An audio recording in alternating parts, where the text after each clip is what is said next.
Welcome to Books on Air, the podcast that tells the story behind the book.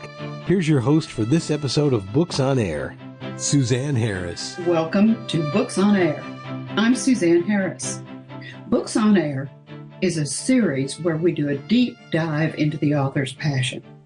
We like to find out about why they wrote the book. We like to find out what their writing process is like. And we also talk about what they want their reader to take away from the book.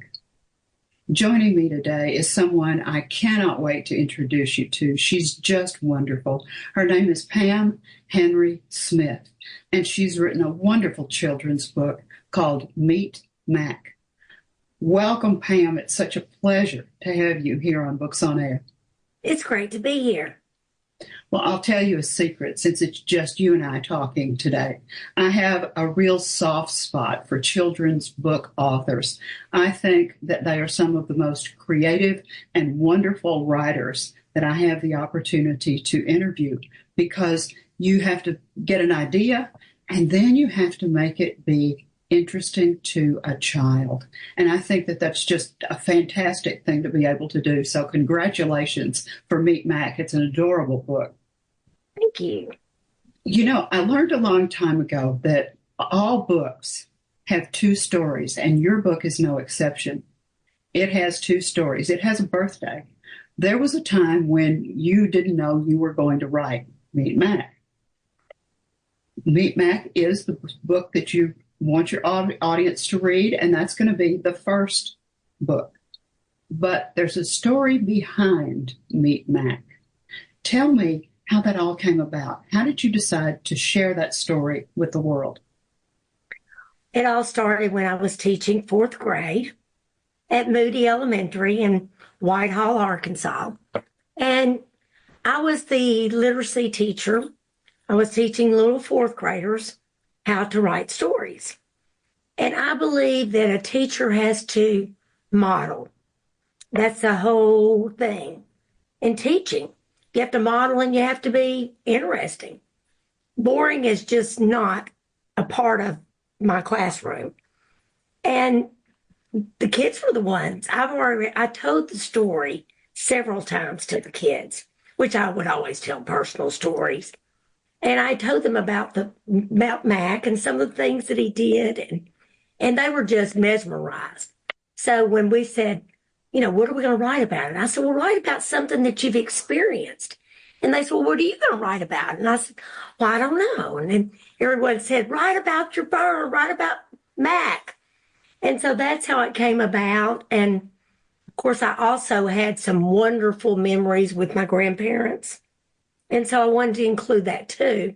And I've always instilled in my kids at school and my own kids. Grandparents were a big part of my growing up. And this was just one true story that I had with my grandmother. I think that's one of the things that's so wonderful about the book is that it is based on a true story about a real bird. I mean, Mac was a real bird. Let's give our viewers a little bit of an overview of what the book is about. The book is about growing up, getting a parrot. My dad surprised us with a parrot. And I had asthma, so I couldn't play with the dog like everybody else could. So I thought, well, you know, the parrot will be mine. And I watched Grammy. She was very close to the parrot, and I wanted to be just like her. I wanted to be able to do the things that she did. Well, we had Mac doing all kinds of funny things. And we would move him from room to room. And so it was basically telling a story about how a bird got close to a family. It drove some of the family crazy. They ended up getting rid of the bird for a period of time. And then something very special happened. Something very special happened, and it was very unique. And the bird comes back into their life in a certain way, and it's just special. And Mac did remember everything. You know, I think that children's books like that are special in themselves, because what happens when someone takes a children's book, and what age group do you think MACK is for? It will go, you can read it to even young kids, but then it can go up to the sixth grade too. And, I've even had adults enjoy reading it because it's true. And you can study different aspects of it. There shows a lot of different things in the story. You get frustrated, you get mad, you laugh, and some of my kids even cried when I've read it. So it's just a touching story, and it has several different qualities. People will sit down, parents with children, maybe siblings with children, maybe grandparents with children, and they'll go through and they'll read the book and they'll look at the wonderful illustrations. They'll laugh about Mac and his exploits. They'll cry. You're absolutely right. But what you really are doing that I think is absolutely incredible and magical is that you are creating memories. And when they read that book, when they're 4, 5, 6, 7, when they're 27 or 37 or 77, they'll still have that wonderful, soft, focused memory of the person who read that book with them or to them. And I think that that's one of the very unique things that happens with children's literature. Yes. And you being a teacher, you understand that. I'm a former teacher myself, so I understand exactly what you're talking about. Sometimes when people write, something happens. They have some sort of experience themselves that they did not expect. Now, you've taken a true story and you've had to fictionalize it. You have to change it just a little because you're writing it for a larger audience. Did you learn anything about yourself when you were doing this? Oh, yes. I mean, you tend to realize what a bond you have with your whole family and how special my grandmother was, my grandfather, how special the bond was between the dog and the bird and and even the funny things that my sister and I would come up with, getting us amused as young kids. I can see a teacher taking this book and you could do so many things with it. You could have a series on parrots because parrots are unbelievable. I mean, they live for so long and they do form such bonds with their owners. Is that right? Is that what you guys experience? Oh, it is. It does. You form a bond. And I promise after they read the book, I mean, even I no longer have Mac because he passed away, but even I am sitting there thinking, I want to get a bird. I want to get a parrot.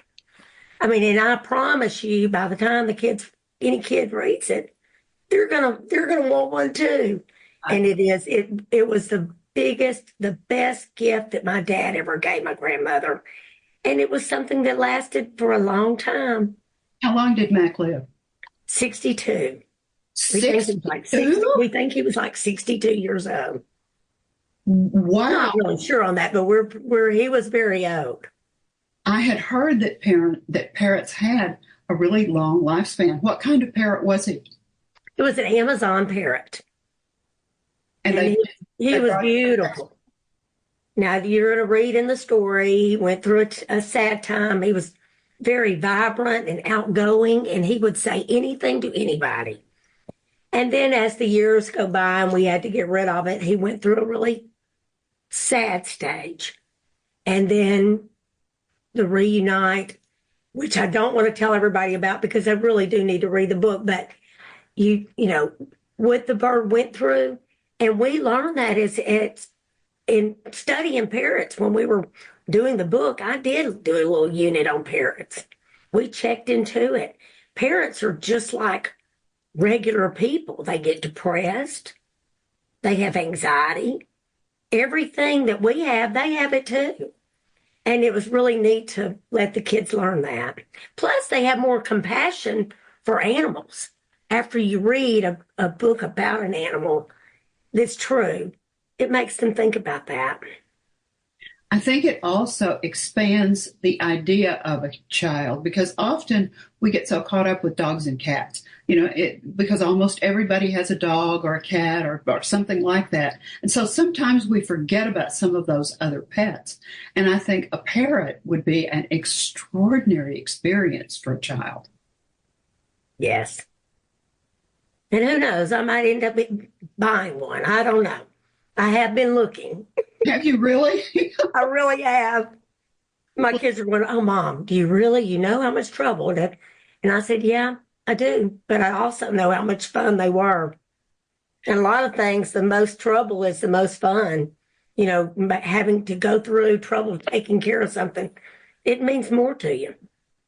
How hard was it for you to take all of the adventures that Mac went through, to think about putting that in some kind of order and to think about putting it into a book in a way that other people would understand it and would recognize how wonderful and special he was? Because taking something that's happened to you in life sometimes is hard to fictionalize, if you'll pardon the use of that word with your story. Well, we knew of, my sister and I sat down a long time ago and were talking about different things that we had used to do with Matt. I'd put him on the patio and he would yell out at people. And then he would also talk to the dog and say funny things. So I kind of just wrote down several things. And in fact, the hardest part was leaving out which one was I going to leave out, because you can't put everything in it. Well, that leaves Mac too. That makes me think it's going to be Meet Mac and it's going to be More Adventures of Mac. It could be. It could be. Now, this is your first book, right? Yes. Do you think you're going to write some more? I hope I do. I get overwhelmed. I stay pretty busy anyway, but I get overwhelmed thinking, which book am I going to do? Because every one of my stories started out in the classroom as my kids were writing their stories every year. And I just did it with them. So I've got other stories that I've written, but every one of my stories started out like a little paperback. Oh, I love it. I love it. That's how it started out. And everyone in my classroom had one. I mean, they wrote a book. And we all, so every year, so I've got other ones. I've got one that started on a gerbil that got lost in the school. And then I've got one about my parakeets that the kids forgot to close the cage and they were out in my classroom the next day. So funny little stories that, yes, I'm thinking I am. I'm just got to decide which one I'm going to do. And then getting all the thoughts together. And it's going to be very similar to what I did with Mac. But, it's going to be probably more difficult. I'll have to think of little episodes that you can put in a book and put it all together and the characters in it. I think you've done an extraordinary thing. You exposed those kids. And how old were they? They were in the 4th grade, so that was like 10. You exposed those 9 and 10. You exposed them at a young age to creative writing and that experience.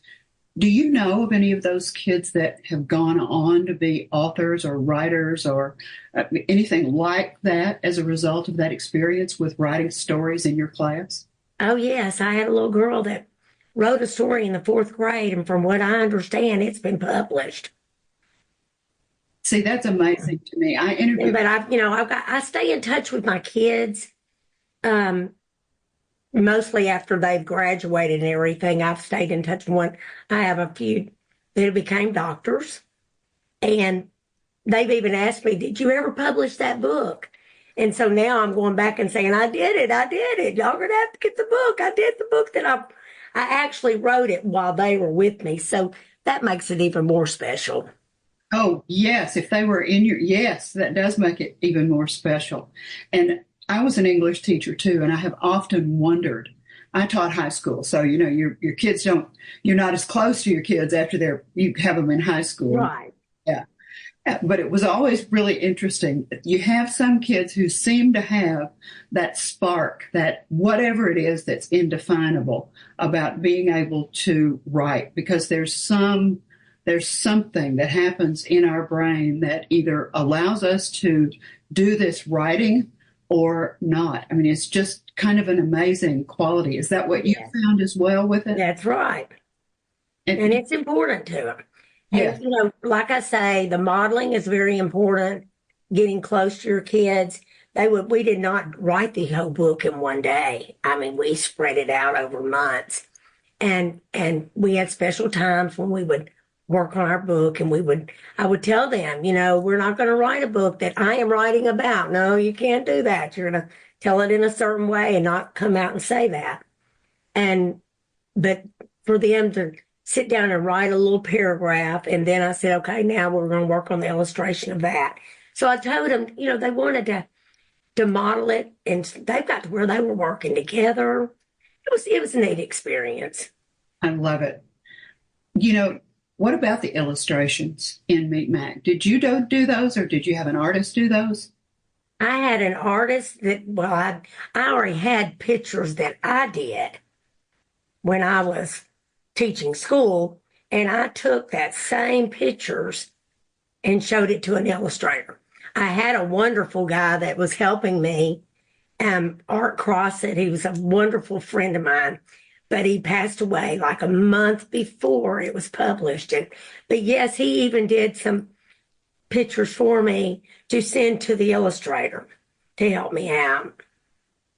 Well, I know that we have piqued the attention of any parent sitting in or grandparent or even older sibling that's watching us, that they're dying to know where to get the book. All they have to do is go to Amazon, and it's on Amazon.